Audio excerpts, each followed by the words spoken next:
After we have had this long and really fruitful discussion about various informal associations that exist in post-Soviet countries, now we are moving to probably the best known association of interpreters all over the world, which is called AIIC. This is a French abbreviation, so it comes from Association Internationale d'Interprètes de Conférence, International Association of Conference Interpreters.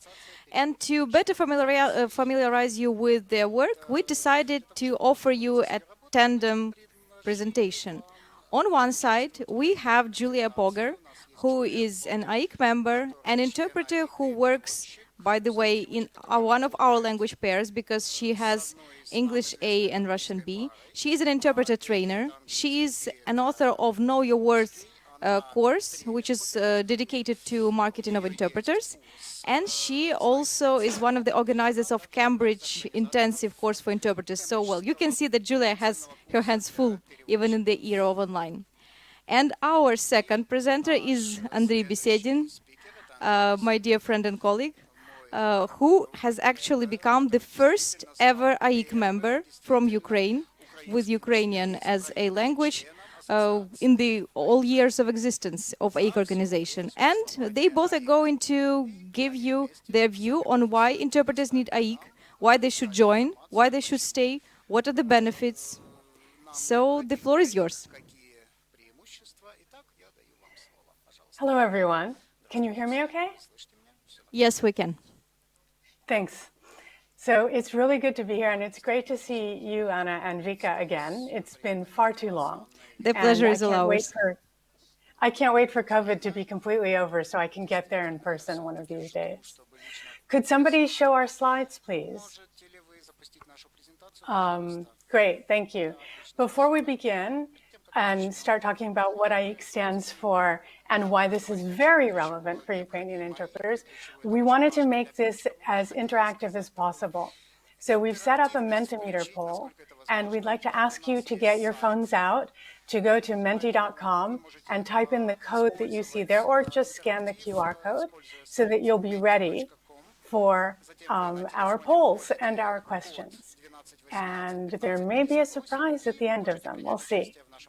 So this is our presentation, what AIIC stands for and why this is very relevant for Ukrainian interpreters. And as you can see, these are your presenters who look quite a bit more polished in our photographs and on the slide than we are in actual person, as always happens, unfortunately. So we're going to start with our first Mentimeter question, and we'd like to ask you to take a look at your Mentimeter screen and say, what words would you associate with AIIC? And you can choose all that apply. Professional, relevant, expensive, arrogant, friendly, out of touch, unwelcoming. You choose. We gave you a nice kind of wide range. And Andrei's running that. Julia, could you please provide the Menti code once again? Because I think that people are a bit lost. The Menti code once more is 1218. So 1218, and then 1558. And you can see the code at the top of the screen, which I think is shared now already. And hi, everyone. It really is a pleasure to be with all of you. I really wish I was there in person. And just one correction, I'm not the first member of AIIC from Ukraine. I'm the first member of AIIC with Ukraine as the domicile. And we will explain what a domicile is in a few minutes. Oh, so well, we see the answers. Yep. We have 37%, 39, 40 thinking that AIIC is professional, 7% thinking, oh, it's 10 already saying that it's relevant, 13 say that AIIC is expensive. I wonder if it's expensive in terms of the rates or in terms of the fees. 3% think that AIIC is arrogant. and we appreciate that. We appreciate that. And 9% say that we are friendly. Hi, friends. 13 think we are out of touch, and 9% unwelcoming. Let's move on. Okay, back to my slides now. We'd like to show you, great, all of the ways that you can get in touch with AIIC or that you can follow us online before we begin, just so that you have this. And if I understand correctly, a PDF of these slides will be sent to anybody who wants them, so you can find these again if you need to. So we have our website, we're on Facebook, Twitter, LinkedIn, and YouTube. And you're actually looking right now at the person who's mainly running the Twitter and the LinkedIn pages at the moment. So, and here we go. Okay. We speak most languages. Yeah, indeed, we speak most languages, but not all the languages. At the moment, there are 60 languages presented in AIIC in different combinations that you surely know about, A, B, and C languages. And 60 is not enough. For example, we have Ukrainian already. We have, I think, a dozen interpreters with Ukrainian as A, B, or C.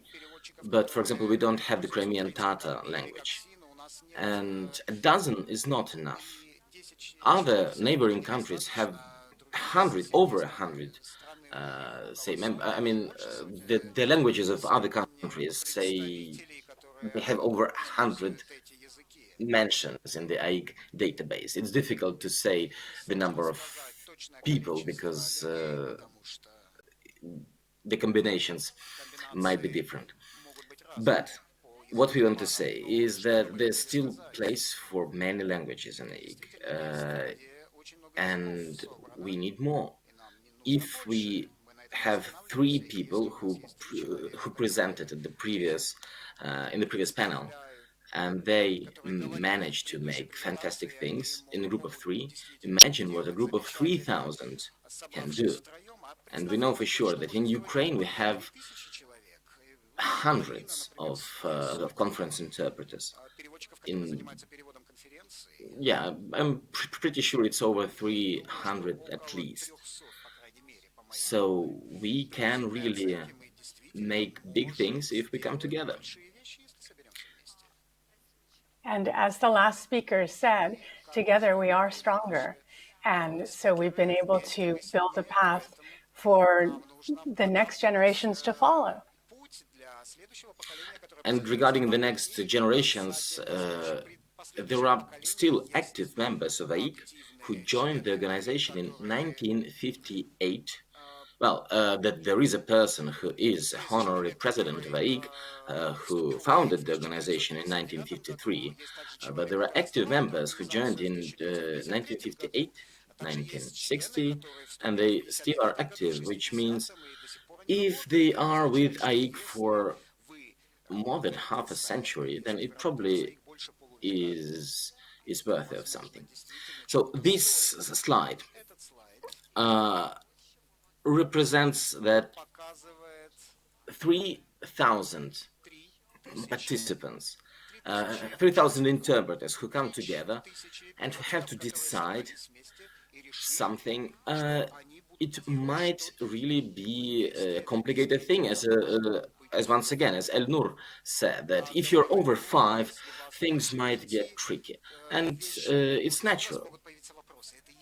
You all probably are members of some Viber chats in your parental committees, school committees, or household association committees, and you know that at least in Ukraine, democracy, the culture of democracy is still developing.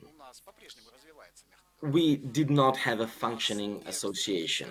We had an attempt which was fantastic because already it gave some useful things, but it died.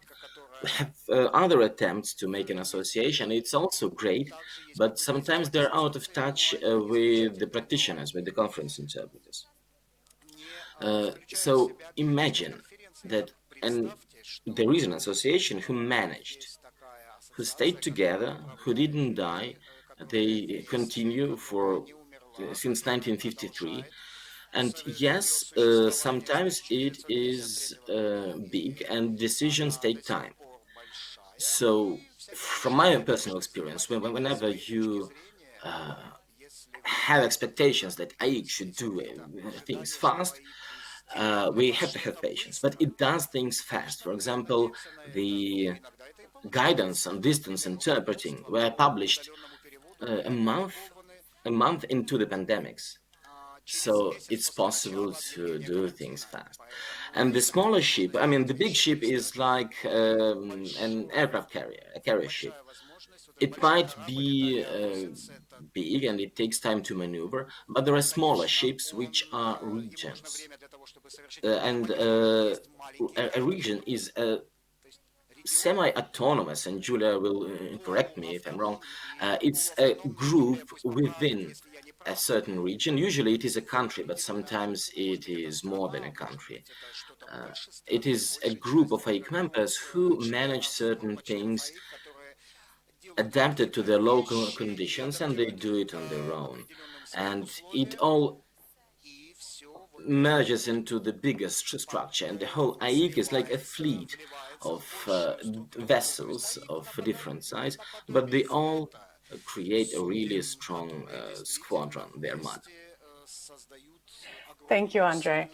And this is a really great description because AIIC as a whole is very difficult to maneuver, but each region, so I'm a member of the France region because I work in France as a local, each region has the autonomy to do what they need within AIIC guidelines, to do what they need within their country or within their geographical area.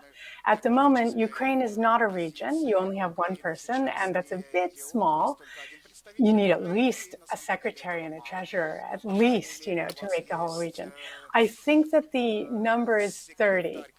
And once you get 30 people, then you can create that region and start making some progress within your country that is really targeted towards your market.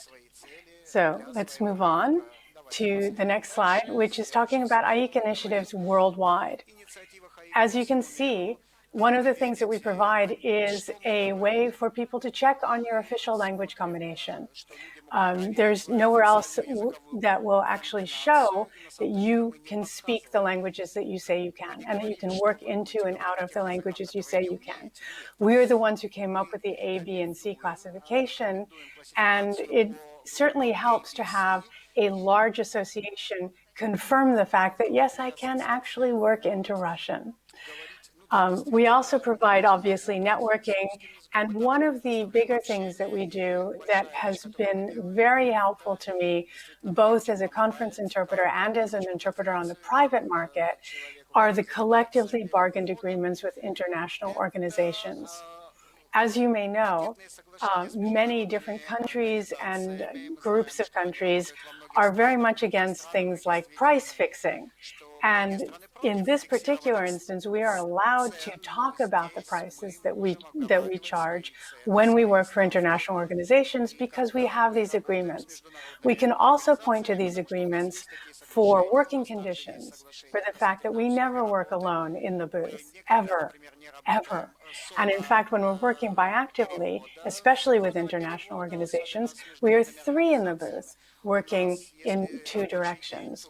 So these are things that I can point to for any of my clients and say, I'm sorry, but the UN requires, or I'm sorry, but the World Bank requires, or whatever. And then my other party, the person that I'm negotiating with, has to say, yeah, actually it does exist. This is an agreement that's been signed off on, and people are actually working that way. And I know that these agreements are also used in Ukraine. Some people might not believe it, but it's a fact. They are used as a model to have negotiations with your clients.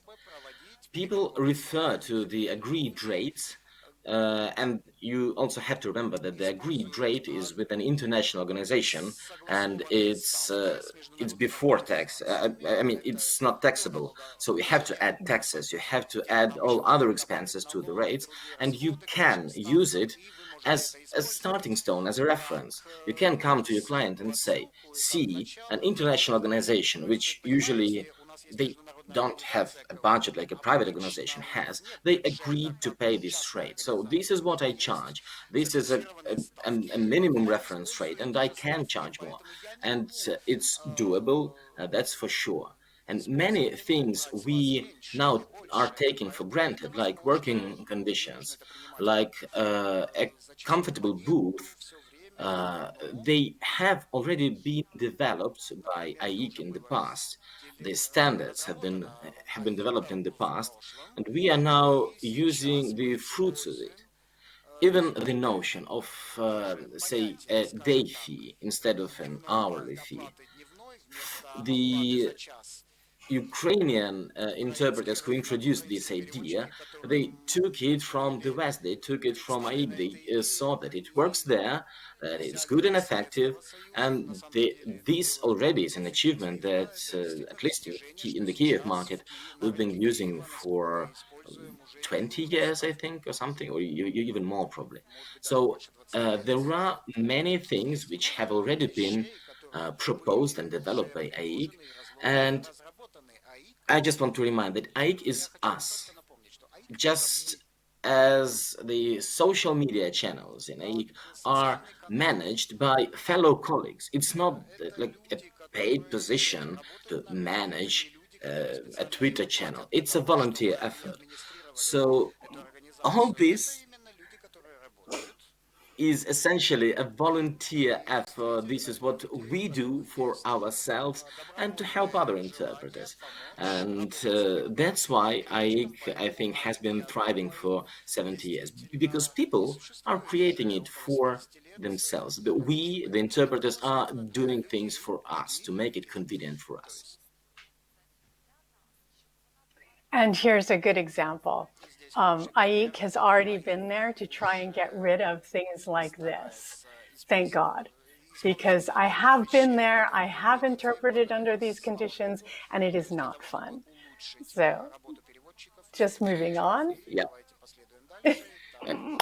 Here we are saying kudos to all the interpreters over there who are interpreting us at the moment. But luckily, you have very good ventilation and hopefully a great view of the speakers, and you've got the slides in advance. And I just also wanted to add that even tiny things like the depth of the table in the booth. When I read the standard, I thought, why did or the developers of the ISO standards, who also were apparently from AIIC, why did they care about the depth of the table? But it really matters even for your voice. If you have a small table, you lean forward and you sound different, and you might sound less professional than if you have a really big table in the booth. So even tiny details, they do matter. Yes. So we also have guidelines for distance interpreting, as Andrii has already mentioned.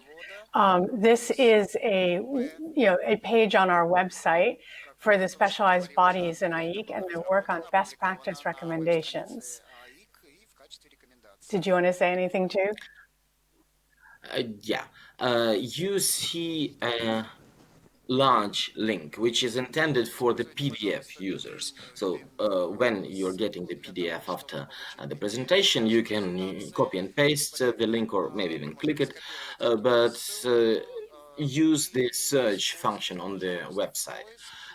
All the information is usually down there. We'll say more about it, and you'll be able to find the guideline for distance interpreting in the bottom of the page. And distance interpreting is the term which and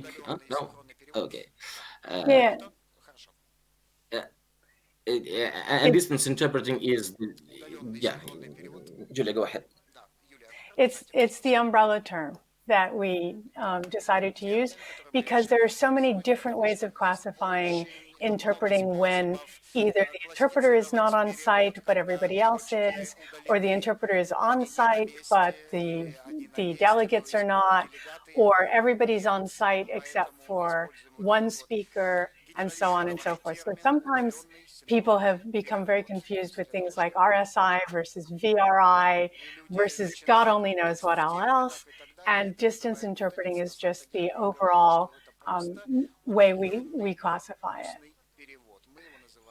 And a more detailed guideline on distance interpreting, I think, is due in the second half of this year. So more is to come, and stay tuned. And I hope you visit the AIIC website not only once after the presentation, but you can also subscribe to a mailing list, and you will revisit it, and because more interesting documents are announced at the end of the year. Okay, so this slide just tells you that people who are members of AIIC, who work on the private market, negotiate their own financial conditions. They negotiate their team strength and their language combinations, who's going to be in the team and so on. But this is based on documents that we have and that we've already worked out within AIIC. So the financial conditions obviously are up to each person because, again, we do not price fix. There is no such thing as a rate that's set by our organization. But we do have strong recommendations on team strength. So for example, no solo simultaneous. We like to think of interpreting as a long-lived profession, as something that we can do throughout our lives. We can do it safely, we can do it healthily, and we can continue to do it until we choose not to do it, not until something happens to us, like God forbid a heart attack, and we have to stop doing it. The other part is ethics, which is not only a strong recommendation. This is what you sign up to by becoming a member of AIIC. And one of those things that you have to take into account is professional secrecy, along with several other things, such as you never accept a job that you're not prepared for, that you do not accept two jobs at the same time, and so on and so forth. And I want to debunk a myth that I've heard, and I had personally for many years. When I thought of AIIC, I thought that these people, they undertake to only work at the highest fee, and they're banished if they accept an assignment at a lower fee. As was said, no. The fees are agreed with international organizations, and it's a separate process. But on the private market, or with the associations with international organizations who didn't sign the agreement, it's up to you. And you can use all that AIIC offers to negotiate a very high fee, which reflects what you bring to the table, which reflects what you're worth, if you know what you're worth. And you're free. So it's like getting the best slices of the pie, and essentially your biggest obligation is to behave professionally, to maintain secrecy and confidentiality and integrity and so on. But this is what you're supposed to be doing. For example, no solo simultaneous. This is what we are supposed to be doing as professionals.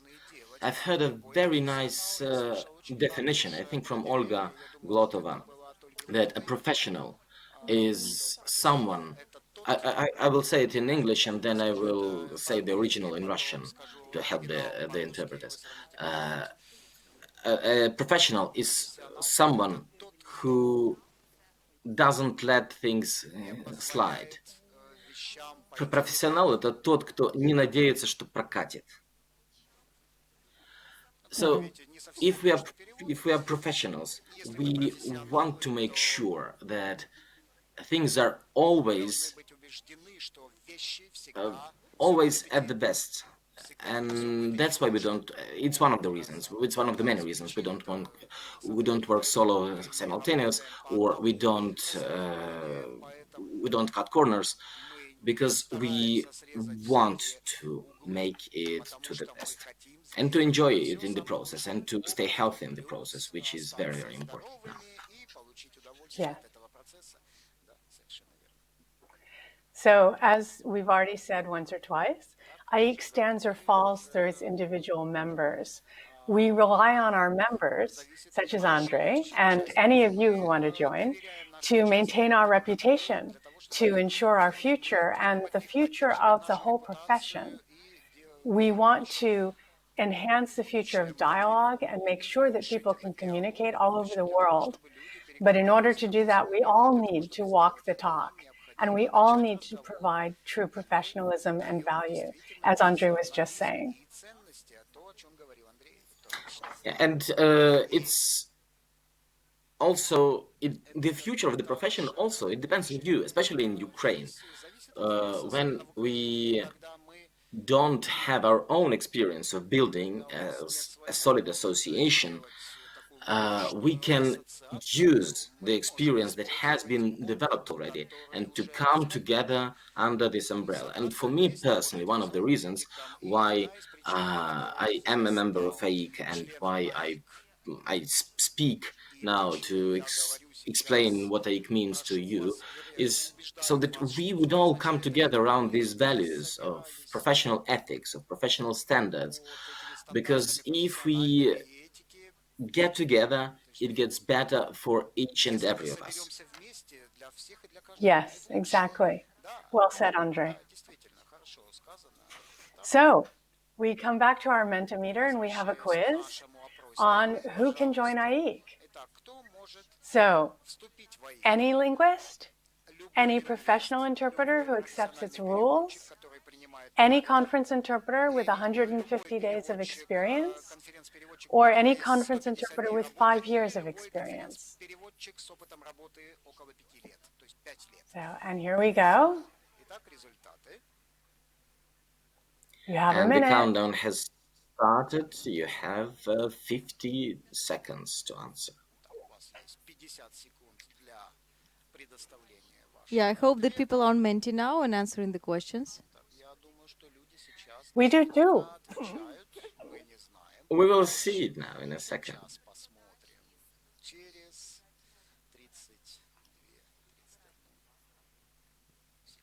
I mean, people are holding their mobile phones, but maybe they're on Facebook. I mean, it's not a given that they're on Menti. It's too bad. We will see it now. The truth is going to be revealed in a second, in 14 seconds. Actually, what the audience says is that Menti is frozen for some reason. Wow. Could we reload the question, maybe? Let's see. Actually, we have... No, there it goes. We have a few people who answered. We have a few people, but you know, those people who are ready, who had their phones out from the very beginning, as we asked, they gave the right answer. Like 3 people said that it's any professional interpreter who accepts its rules, and it is indeed so. Any professional interpreter who accepts the rules. No. Sorry? Actually not. Sorry. My bad. It's any conference interpreter with 150 days of experience. I have to agree with Andrii that anyone who has 150 days of experience can join, but in joining, you are accepting the rules. So it's kind of a combination of the two. Well, yes, and here also the question was a bit misleading, and I apologize for that because I was writing the questions. If by joining the AIIC we mean joining as a pre-candidate, to become a pre-candidate, you simply have to accept the rules of AIIC.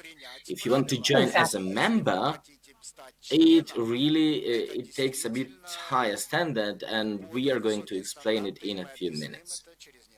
Okay. Sorry about that. So in fact, it's our next slide, which if we could move back to the slides, thank you. These are the roles and responsibilities. And we hadn't explained the fact that there are pre-candidates as well as candidates and members. And then there are sponsors and presenters. So let me just run through those very quickly. Because we're a large organization, because we're an organization of conference interpreters, we've taken on a lot of the characteristics of the big international organizations that we work for. And so we have categories for everything.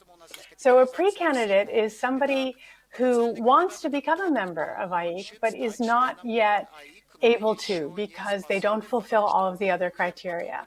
So if you don't have 150 days of working as a conference interpreter, if you can't find people to sign for you, then you would start out as a pre-candidate, which quite frankly is not a bad idea because it's cheaper. A candidate is a very short-lived thing. That's when you get all of your signatures, you fulfill all of the criteria, and you send in your application, and it's approved. Then you're a candidate for 60 days, during which officially we're waiting to see if there are any challenges to your becoming a member. There are very, very few challenges, and usually it's for extremely unethical behavior. Taking lots of jobs on the same day, for example, or I don't know. It's so rare. And then at the end of those 60 days, you become officially a member. When you're a member, you can then present other people for pre-candidacy, or you can sponsor them after you've been enough. You can sponsor them to be a candidate and then a member themselves. So this means that we have all of the categories covered. And I want to share a personal experience. Although you might formally be able to start as a candidate, to apply for a member, to become a candidate instantly, especially if you have 150 days of work following AIIC standards, and it's doable in Ukraine. We are lucky in this regard because at the moment we have quite a lot of opportunities, but the biggest difficulty is getting the sponsors, is finding people who have worked with you, who know that you are a professional and that you are reliable. And the easiest way to do this is by becoming the pre-candidate and by attending AIIC events. Because what pre-candidacy gives you is that you can attend the events, you can access the library of AIIC, you can get in touch with people, you can network. And when people, if you approach a person, if it's not a cold call, but a cold email, and if you say, hi, I'm just an interpreter who wants to become an AIIC member, it might be difficult it might be difficult to get a proper response because they don't know you, and they will know you if you are a pre-candidate and if you go to the events. That's why it is the easiest and the first step to become to join the AIIC.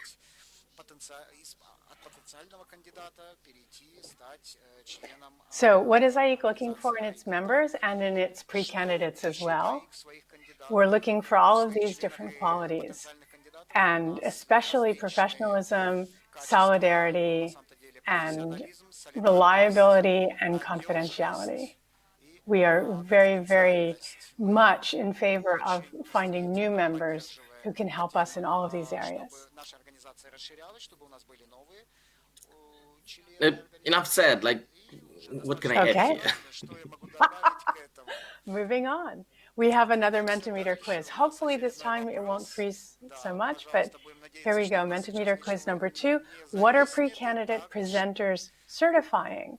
So remember, the people who are presenting you are members of AIIC, and they can sign for you to say that you are a pre-candidate. So they're certifying that you work as a conference interpreter, that you have the appropriate language skills, that you're a competent interpreter, that they themselves have 5 years of experience, that you act professionally, or that you have a certain level of experience.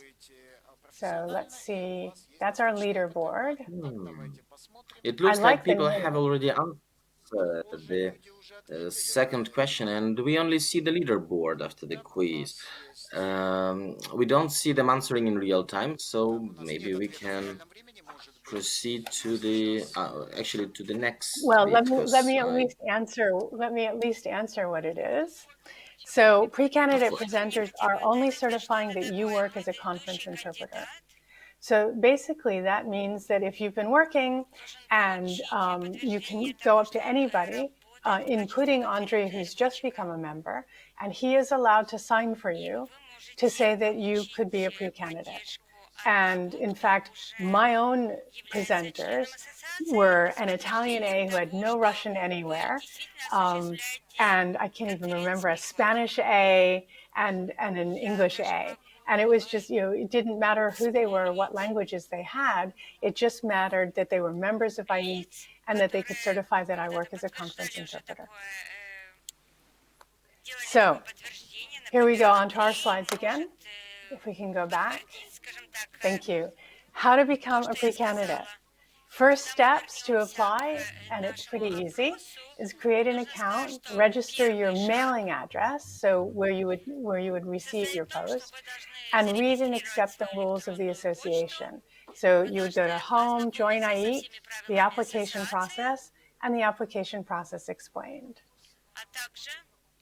And here it says to register your postal address, because the postal address is different from your domicile address, as you will see now.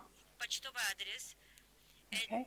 And in fact, this slide should have probably happened a bit earlier. We do apologize. Yeah, you get all the goodies at the bottom. AIIC website, when you open it, initially might be very impressive, but if you want to get to all the goodies fast, go down. And here's where you'll find the ethics code and the working conditions and so on and so forth, the things that you're accepting if you become a pre-candidate. So the next steps are register a professional address, which is what we've also been calling a domicile. So what that address is the city in which you work as a local, and for AIIC organizational purposes, this is where you vote. So even though I live in Belgium, and happy Belgian National Day to everybody, that's today. Even though I live in Belgium, I work as a local in Paris. And so France, or Paris, is my local professional address. That means that I work for anybody who's in Paris, and I pay out of my own pocket for any hotels or travel, but it means that that's also where I vote. And it means that any international organization hiring me knows that I'm coming in from Paris. So I might be cheaper for them than somebody coming in from Germany, for example. You would also register your working languages and write in the names of your presenters.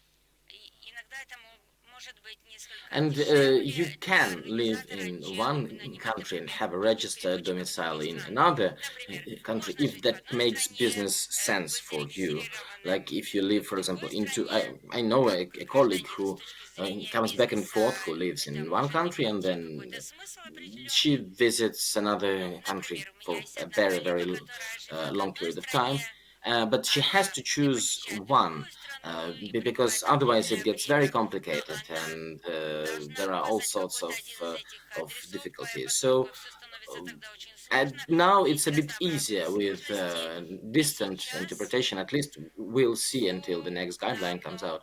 But I just wanted to add to the previous slide that if in the past it was a bit difficult to find sponsors who can certify that you're a professional because you have to work with them, and if you are in Kiev and your main market is in Kiev, it was difficult. But now with distance interpretation, with remote simultaneous interpretation, it really is significantly easier because you get to work with people while staying in Kiev, and sometimes you don't have to go to Brussels or to London to work with them in the booth. So now, in the times of the pandemics, actually, I think it's easy. It's difficult. It's more difficult to network and to get to meet people, but online events, and it's still doable. But it's definitely easier to work with AIIC members who can then attest that you are very professional and that you follow all the rules. Yeah. So what happens after that? Your presenters receive an email asking them to confirm that they actually do sponsor you. Your request is then reviewed by the Committee on Language Classifications and Admissions, which is in French. Again, all of our abbreviations are in French in AIIC. And again, there's a challenge deadline also for pre-candidates. We do that because you can be a pre-candidate for 5 years. And we extended that period from 3 because obviously during the pandemic, it was a little bit more difficult to find signatures and to be able to fully benefit from what the association offers. But in exchange for extending that to 5 years, it means that people are now challengeable. So if during your pre-candidacy, you were to do something unethical, like talk about your work online when it was a secret meeting, then you could be challenged and your pre-candidacy won't be accepted. But again, that happens so rarely. And then you're admitted as a pre-candidate after 60 days, which is after the 1st of April or the 1st of October. Okay. Yeah. Ah. So, looks like indeed we would not have any more answers on Mentimeter, but yeah, we have the same leaderboard and it is a tie. But could we ask for a show of hands? I hope they could show us, the audience, what do you think? How much does pre-candidacy cost per year in Ukraine? Is it less than a day's pay in Ukraine? Is it about a day's pay, about 5 days pay, or about 7 days pay? Yeah, let us do the voting. So who thinks that it costs less than 1 day's pay in Ukraine to be a pre-candidate? Anybody voting? Okay, nobody thinks it's so. Then the following option would be less than 3 days pay, right? About a day's pay. About a day. About a day's pay. Okay, we have 4 votes. No, 5. 6, 7, 8. Okay, that's it. The following option was how much? 5 days pay. Okay, 1, 2, 3. Over there, 4. It's 4. And 7 days pay. Yes, and 7 days pay. I think nobody chose that option. And actually, I just opened my account, the account on a website, and checked how much I paid for pre-candidacy in 2020. It was 183 Swiss francs, which is about $200. So, and it's annual. So I would say that on the average, it's difficult to say because we can't discuss rates, but on the average, it's probably less than a day's pay, even for a person working for an agency in Kiev. So it is easier than you think. My own idea initially was that AIIC is something remote and distant. It's for the heaven dwellers who in teams of 3 and who are somewhere over there. But it is here, it is feasible, it is affordable. You get to have all the benefits, you can input your energy, you can share. It's very, very easy. Yes. And in fact, we've basically given you an overview now for the last 45 minutes. So if you have any questions, we're happy to answer them either here, or you can write to either of us or get in touch with us on LinkedIn.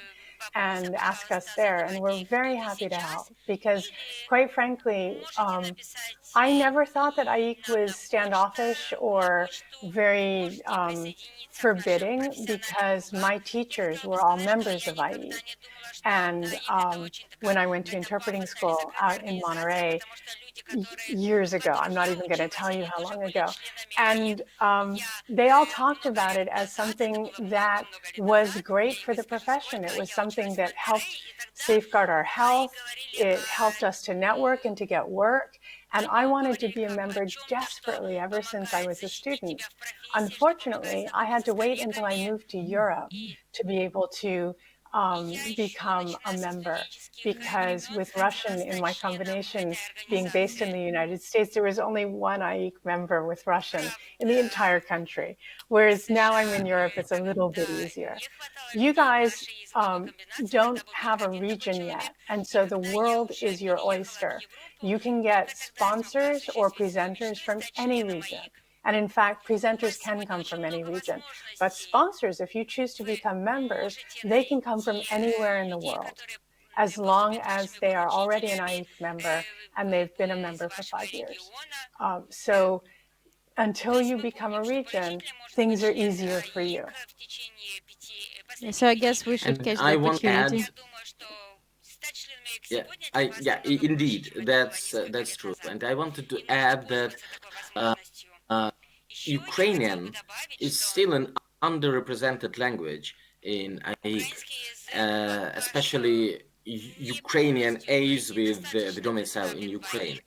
As it's underrepresented, the admission committee understands that some difficult to get all the signatures and to fit all the requirements. So they can give waivers. It's not a secret. This is what they announce. If you look at the criteria and you're scared, saying, "Oh, but I need to find sponsors or well, actually, it's very easy to find the presenters. But if you want to be a member and you want to find a sponsor who is a Ukrainian A, it's doable. From my experience, I was sponsored by people who have heard my Russian, and I got I joined as a Russian A, and then I provided also the recommendations and the letters from my employees, from the companies and organizations I work with, and they attested that I'm also a Ukrainian interpreter. So I got a waiver on my Ukrainian A, and this is how I joined. So everything is doable. As long as you are serious, as long as you follow all the ethical rules, which is the most important. It's not about how you interpret as such, but it's about you being reliable and being professional and ethical. This is the key, and then everything is doable. Okay, so if anybody has any questions, Yeah, we'd be very happy to I already have them. see some hands. So yes, we're going to open the Q&A session, and thanks a lot for the presentation. Yes, here you go. Hi, thank you for the presentation. My question will be sort of a devil's advocate question, but looking at the answers for your first question, it might be beneficial. So with the technology, well, I can understand that 70 years ago or like 50 years ago, you would kind of need endorsements from your colleagues, from somebody else. But right now, well, if somebody has 150 hours of conference interpreting, we can assume that they already have enough of a network of clients to basically come to their LinkedIn page and endorse all those qualities without and that is like something that I can, as an interpreter, something that I can show my future clients directly right away with all those things that you mentioned: my ethics, my language competencies, my simultaneous, my conference, whatever. Yes. So do you have like any statistics or any like a research showing that clients actually, when they need to make sure that they're dealing with a like good that the interpreters is really good, that they're going to you versus just going to LinkedIn and looking at their pages, or like any statistics that after joining the association, an interpreter was able to like raise their fees or raise their rates or like raise their like something like that. What would be the benefit as opposed to like LinkedIn? Thank you very much. Andrii, or would you like me to start? It would be great if you start and I have an example also. Okay. So one of the things that AIIC gives you is, first of all, as we showed on the earlier slide, I mean, there's some extra branding involved. But you end up being in the book, which comes out every year and is sent to all the international organizations and to very large employers like the Ministry of Foreign Affairs in France, for example. And it's also, the book is basically our directory, which is online. So if anybody finds you there, it's an extra assurance that you have been peer reviewed and peer vetted. Now, obviously, a client who loves you is a great thing, but one client will love you and one client may not love you that much. Whereas if your colleagues are saying, yes, this person can do the job, then there's a lot more behind you. So there's that first thing. And if you look at my LinkedIn page, the first thing that you'll see is that I am in AIIC. And you'll also see that many of my endorsements saying that I am a good interpreter come from colleagues from AIIC. The second thing I wanted to bring up is that in most cases, I can't say all of them, but in most cases, where do you actually find your clients? Word of mouth from other colleagues, from other interpreters. And this is a huge benefit for AIIC, because what will happen is, if you live, for example, in the Netherlands, they have a consortium of AIIC interpreters that basically puts out answers tenders, does all of the things that a company or an agency would do, but does it transparently and keeping in mind all of the AIIC working conditions and ethics and so on and so forth. So they look for people in that book and in that directory if their own consortium doesn't have what they need. I have been brought, for example, into the Netherlands to work for them when they didn't have enough people with English native and working out of Russian for a meeting. So there are colleagues all over the world who may be setting up a meeting in your country, and the first person that they're going to see is Andrii because he's in the book or because he's in the directory. And anybody else is going to be, it's all going to be Andrii who's going to be recommending his boothmates because he's the only one who's there. I would add to this that indeed, being in the book might help. I don't know it from my personal experience yet, because I became a member in 2020, and so far I have not been approached because I was mentioned in the book, except for the agencies which fish for your CV, so you have to be careful with that. But that's a different thing. The first thing for me is that AIIC is, I totally understand the question, and this is what I would usually ask, like, what would I get, like, why? Can't I get the same via LinkedIn? And first of all, AIIC is not, for me at least, it's not about the branding or being in the book. It's about having access to the network of fantastic friends, actually, and colleagues. Like, I'm really enjoying networking with AIIC colleagues because we all have the same standards. And you know that you can rely on anyone.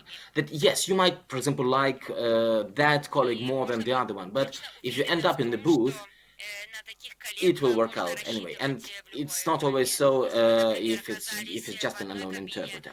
So I've had situations already when my membership in AIIC has helped me because people trusted me, because they already said, okay, he's an AIIC member, okay, we can trust him. And this is what it gives. It helps you in your networking, it helps you with your reputation. And LinkedIn and social networks, we know that nowadays people can hype up their reputation, and sometimes I wouldn't really trust a person who only has the reputation verified by LinkedIn and not by a serious entity. So the credential that AIIC is giving gives you seriousness. Да, и перед Also, следующим... just to Sorry. add one little thing, being a member of a professional association, any professional association, is important if you want to show people that you're serious about what it is you're doing. Lawyers belong to professional associations and they live up to their various requirements, such as continuing education and so on, to show that they're serious about their practice of the law. Interpreters do the same thing. We have training programs, we have all sorts of different ways of gaining knowledge and so on to make sure that we are at the cutting edge of whatever we can be at the cutting edge of, and to show people that we are actually serious about what it is we do. Thanks. Oh yeah, actually on this note, thank you, Julia, for reminding. In Ukraine, you have to have a diploma, a philologist or a translator's diploma to be able to interpret in courts. And in an arbitration tribunal, I had a situation when the proof of my qualification was simply a membership in the AIIC. They don't ask if you have a translator's diploma. If you are an AIIC member, for them that was good enough. Да, спасибо. И, кстати, перед следующими вопросами я напомню, что у Джулии русский язык. So before the next question, I want to tell that Julia speaks English, so you can ask questions. Speaks Russian, you can ask questions in Russian as well. Hello, Julia. Hello, Andrei. Very happy to see you again, and I hope to see you soon. Hi. Hope to see you soon here, like in person. Well, Julia and Andrew, I just wanted to ask you, maybe I missed it from your presentation, how can you confirm the 150 days of your work, and who should sign this confirmation, and how does it work? So this is one simple question, maybe it's not very simple. And the second, how many sponsors do you need who would sign for your recommendations? Okay, that's it. Thanks. Okay. Andrea just went through this process recently, so any changes that we've made would probably be reflected in what he knows. All yours, Andrea. You have to fill in a table. Like first, you account for all your assignments. I did this in a Google Sheet, and then you fill in a table. And you have to be able to prove if someone challenges, if you say that you worked at UN General Assembly, and they look at it and they say, can you send us a proof of it? It can be a contract or an invoice probably might work if it's somehow proven by the other side. So you have to have some proof of work. You don't have to present it all immediately, but you have to be able to prove everything you put into the table. And in terms of the combinations, it's quite tricky. I mean, there's a requirement. It's different for pre-candidates and candidates, and I always get confused. I would just go onto the website and look it up, because you have to have certain number, like 3 people certifying for your A, and you have to have. I always know. get this. This I do know. So for pre-candidates, you just need 3 signatures. Any 3 members of AIIC, it's great. For candidates, you need to have a minimum of 3 signatures. Let's say that you're presenting Ukrainian English biactively, Ukrainian A, English B. You need to have a minimum of 3 signatures. You have to have 2 signatures with your A language is their A language. So Andrei had to present, for example, 2 Ukrainian A's who have Ukrainian as their A and English somewhere in their combination, plus 1 English A with Ukrainian somewhere in their combination, and a fourth person who has Ukrainian and English anywhere in their combination, which basically means that one of the first two people could sign for that fourth position as well. So it becomes a bit of a puzzle piece. And that's why they're doing it online nowadays, because it shows you right away, what you're lacking and what you still need to find and what you've got covered already and so on. When I did it, it was all pen and paper, and I had to send it in, and then they'd have to write back, and then I'd have to write back, and it took forever. Thanks. Are there any more questions from the audience? Anyone?